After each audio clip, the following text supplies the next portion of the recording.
Sveiki visi, stebuklingas rugsėjis be proto, šilti orai, rugsėjo pabaiga, lauke daugiau negu 25 laipsniai šilumos ir net nepanašu, kad besibaigiantis darbai Lietuvos laukose, na, kai kuriuose ūkiuose tik tai be pradedamas derliaus nuėmimas. Na, pagaliau pirmieji laukai, kada pribrendo cukriniai runkeliai, atsidarė fabrikas ir pirmosius laukus Lietuvos ūkininkai jau pradėjo kasti. Žinoma, tik tai porą dienų, tad labai kažkokių konkrečių skaičių pasakyti negalime. Bunkeriniai, kai kuriuose laukose nuo 40, kur tikrai ganėtinai prastai, kitur pagal bunkerį net ir 80 tonų iš hektaro cukrinių runkelių, kas yra tikrai labai puikus rodiklis. Apie cukrų kol kas irgi labai nekonkrečiai, tik tai asmeniniais refraktometrais matavome, nuo 15, kai kuriuose laukose net iki 19,5, 17 bus, kartumas truputį jaučiamas. Bet žinoma, tą vidutinį cukringumą galėsime pasakyti tik tai ateinančioje mūsų laidoje, kada jau turėsime tikrus derliaus vidurkius ir tos cukringumus, kuriuos vertina fabrikas. Na, ne tik tai cukriniai runkeliai, tačiau šitų šiltų orų prasidėjo ir kukurūzų derliaus nuėmimas, kada prieš porą savaitėlių važiavome į laukus ir sakėm, na, dar 3 savaitės panašu, kad dar skistokas, siloso tikrai dar neimsime, nuo vakar nuvažiavus į laukus pamatėme, kad net ir grūdams, kai kuriuos galime kulti, radome net ir 32% drėgnumo kukurūzų, kurie buvo pasėti net ir 200 FAO. Tai labai svarbus momentas, kadangi šiais metais puikiai paminate ir niekam nereikia baisiai pasakoti, žolės tikrai nėra. Na, antro ar trečio pjovimo šiais metais žolės pjovimų net nepavadinsi, kai net daugiau negu 5 kartus mažesnė biomasė negu pernai, dėl labai mažų kritulių kiekio kai kuriuose Lietuvos regionuose. Tad kiekvienas kilogramas kukurūzo ir kiekvienas kokybiškai paruošto pašaro kilogramas yra be proto vertingas. Na, apie pačias pievas, žinoma, taip pat panašu, kad ta paskutinė žolė bus visai nebloga, gavome daugelį rajonų kritulių, jinai šoktelio, tikrai bus pakankamai nemažai biomasės, žinoma, laiku nuimti ją, kad galėtume turėti baltymą, nes šiais metais tas baltymas vidutiniškai Lietuvos ūkiuose tikrai mažesnis. Tie, kurie turi įsirengę puikius žolynus, kur kas kelis metus juos atnaujina, tręšia, prižiūri taip, kaip ir derėtų, kad gauti kokybiškus pašarus ir yra pripratę prie 18 ar net 19 baltymingumo, šiais metais gyrėsi tik tai 15, nuo kai kurie ūkininkai, kurie persinginote savo pievas, vien tam, kad turėti biomasę ir turėtų kuom karviai skrandį užkišti, sako, kad tik 11 ar 12 turim. Tada prasideda makaronai, kombikormai, na ir visas kitas dalykas, į kurį reikia papildomai investuoti. Ir kiekvienas tas pieno litras, kurį mes gauname iš karvės, gaunasi vis brangesnis, nes pašarai tikrai ganėtinai brangus dalykas ir visą žiemą reikės iššerti. Tad dabar būtent tas momentas, kada daugelis 180 ar 200 FAO veislės kukurūzų pirmam siūlosiu nuimti jau yra pilnai pribrendę. Na, tiek ši diena, tiek ateinančios savaitės prognozės, kai temperatūros stulpelis rodo, kad bus net iki 27, labai palankus metas tą daryti. Nederėtų pjauti labai žemai tam, kad pririnkti daugiau biomasės, nes tuo atveju prarasime ir krakmolingumą. Na, tuose ūkiuose, kuriuose viskas daryta gerai, kukurūzas sudygo itin tolygiai, augo vienodai, gavome šiek tiek kritulių, pasidarėme visus tręšimo ir augalų apsaugos darbus. Krakmolingumas bei derlingumas tikrai nebus labai žemas, kai kur 40, gal koks vienas kitas laukas ir 50 įkabins. Tas svarbus momentas, kada galime tos darbus padaryti, ką mes darysime po kukurūzų nuėmimo. Na, žinoma, atseliavimas yra ta tema, kur valstybė uždėjo labai stiprius apribojimus. Daug tokių ganėtinai laukų buvo, kur po kukurūzų pavasarį vėl įsikratome mėšlą ir atseliuojame kukurūzus. Šią dieną visuose savo laukuose to padaryti negalėsime, tad pakankamai nemaža praktika. Kai nuėjome kukurūzų ir ypač tokį šiltą rudenį ir nuėjome juos anksti, važiuojame su pakankamai ankstyva žieminių kviečių veislė, siejame daug didesnę normą, kadangi ankstyvos veislės pavasarį nelabai linkusios krūmyti, siejame 5,5, kartais net ir 6 milijonus, jeigu persiverčiame į spalio vidurį, tada užauginę žieminus kviečius, juos nusiėmame, siejame žieminį rapsą, po žieminio rapso vėl grįžtame su dažniausiai žieminiais javais, po žieminių javų vėl siejame tokį ganėtinai intensyvų ir stiprų dirvožemį gerantį posėlių mišinį, tada pavasarį įsikratom mėšlą ir vėl po 4 metų grįžtame į tą patį lauką su kukurūzais. Na, tai vienas iš tokių idealiausių variantų ir labai puikiai tinkantis lengvesnėms dirvoms, nes lengvesnėse dirvose su vasarinėmis kultūromis, na, labai paprasta, nieko doro eiliniais metais Lietuvoje negauname. Tad kukurūzai, 3 žieminiai, 2 žieminiai javai, 1 žieminis rapsas, sėjomainis su labai stipriu posėliu iškratomas prieš tai mėšlas, viskam pakankama laiko, išsaugoma pavasarinė dirvožemė drėgmė ir galime tikėtis, kad už 4 metų mes vėl turėsime pakankamai neblogus kukurūzus. Na, kaip ir po kukurūzų, taip ir čia šitame lauke po cukrinių runkelių tikimės, kad spalio 10 dieną nukasę bandysime pasėti dar žieminius kviečius. Daugumoje laukų manome, kad tai tikrai pavyks, nes ateinančiam savaitgaliui, turbūt šios laidos išleidimo metu, rodo ir šiek tiek kritulių, tad žieminių javų sudėgymas turėtų būti tikrai pakankamai neblogas. Viena į namus vaikams vietoj saldainių. Na, negali visoje Lietuvoje viskas būti tobulai, taip pat ir su žieminiais rapsais. Laiku pasėti, gavę kritulių, turėję dirvožemį drėgmės, be proto, augantys į viršų lapai, labai didelė biomasė, vėl tystantis kugelės, na ir antroji barikadų pusė, ten, kur rapsus reikia tempti už ausų, kur turime 2 ar kai kur net ir 3 skirtingos sudygimo etapus, vieni 2-3 lapelių, kiti leidžia 7 ir vėl reikia atskirus sprendimus priiminėti tam, kad tos augalus paruošti žiemai. Na, šitas laukas, kuris buvo pasėtas rugpjūčio 15 dieną, viena iš pirmųjų sėjų šiame ūkyje.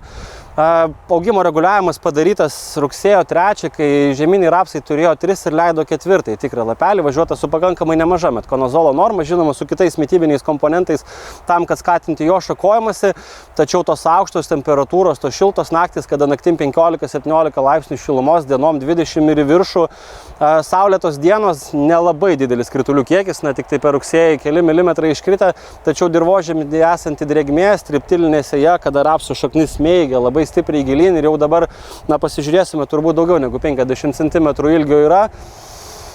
Ir vėl iš naujo važiuojame su augimo reguliatorium. Tai, ką galvojame prieš 2 savaitės, remiantis tą 2-3 metų praktiką, kada tas rugsėjais pakankamai vėsus, kada vėsios naktis, rapsas netysta į viršų, tas saulės kampas neskatina jo taip stipriai augti, viskas susistabdom, lapus prisiplojom prie žemės ir valio, tos šiltos temperatūros ir matom, kad net ir ganėtinai didelės. Pirmos augimo reguliatoriaus normos daugiau negu 2,5 ar 3 savaičių nebelaiko ir pasižiūrėję į ateinančių orų savaitės prognozes, matome, kad tikrai tos rapsus reikia kalti vėl. Reikia smeigti prie žemės, dėl ko tai vyksta. Lapų galiukose, galima taip liaudiškai pasakyti, yra šviesos sensoriai, jie vienas kitą šešėliuoja ir dėl to kelia savo lapus į viršų. Žinoma, kylantis rapai į viršų taip pat lemia ir augimo kugelio tįsimą. Tad rugsėjo pabaiga gali būti, kad dar turėsime daugiau negu mėnesį vegetacijos, kada tie rapsai vystysis tikrai gana didelė antrą augimo reguliatoriaus norma. Prieš 2 dienas šitame lauke suvažiuota tam, kad vėl jos ploti žemės. Matome, kad tas pašviesėjimas, kuris buvo atsiradęs prieš porą dienų, vėl eina į tamsesnę pusę. Rapsas vėl nulenkia savo lapus žemyn. Ir tikėkime, kad bent 2-3 savaitėlėm sustabysime tą intensyvų rapsų vystymąsi, nes ta temperatūra yra be proto didelė. Na, ką daryti, jeigu turite tokį vaizdą, ar tikitės, kad už 1,5 savaitės panašų vaizdelį turėsite, tikrai nelaukite. Antras augimo reguliavimas, ganėtinai didelė norma, kokią veiklią medžiagą pasirinkti, visada pasitarkite su konsultantais, ką jau naudojate, ko nebegalite naudoti antrą kartą. Kokias mitybinės medžiagas, jeigu galvojame, kad borą skaidysime 2 kartus po pusę litro, tai tikrai ne, be proto didelė biomasė, tas nenormalus azoto kaupimo kiekis, kurį augalai ima iš dirvožemio. Kaip niekur litras boro prie antro važiavimo, taip pat kalio ir sieros, kad jisai geriau pasiimtų iš dirvos esantį azotą, nes visą azotą, kurį augalai sukaups rudenį, paims jį iš dirvožemio, pavasarį galėsime daryti šiek tiek mažesnius azotinius tręšimus ir žinoma, tas rapsas bus tikrai didesnis ir turės didesnį derliaus potencialą. Kol kas pagrindinė užduotis tokiam rapse tai yra užtikrinti, kad augimo kugelis neištys. Tos didelės lapų biomasės mes nelabai bijom, nes net ir jai nušalus mums svarbiausia yra išsaugoti viršutinį pumporą ir suformuoti kiek įmanoma didesnį šoninių šaknų skaičių. Na, o su kitais rapsais, kurie nėra taip tolygiai sudygę, žinoma, ten taikoma visiškai kitokius sprendimus, kada turime 2, 3 ar 4 lapelių rapsus, rugsėjo pabaigoje ten važiuojame su mitybiniais komponentais, kurie dažniausiai susideda, na, duodame augalam papildomai fosforo per lapus tam, kad jie galėtų iš dirvos geriau pasimti kitas maisto medžiagas ir formuoti daug stipresnį šaknų sistemą. Taip pat minimaliom normom boro, kai kuriais atvejais aminų rūgščių, kai kuriais atvejais, kur tikrai pakankamai vėlyva sėja arba vėlyvas sudegimas, net ir amidinio azoto atiduodame, nes 7 ar 10 kg karbamidų šita mišinyje nėra pats blogiausias sprendimas kai kuriais atvejais. Tad vėl, kaip ir kiekvienais metais, vienus rapsus reikia tempti už ausų tam, kad juos galėtume paruošti žiemai, tam, kad jie pražiemotų, o kitus rapsus reikia kalti prie žemės, lygiai dėl tos pačios priežasties, tik tai, kad juos galėtume vėl matyti pavasarį. Na, žiūrint į tokius laukus, visi darbai padaryti, tikėkime, kad 3 karto nereikės ir kaip visą laiką, žinoma, kas belieka, apsidrausti ir laukti pavasario.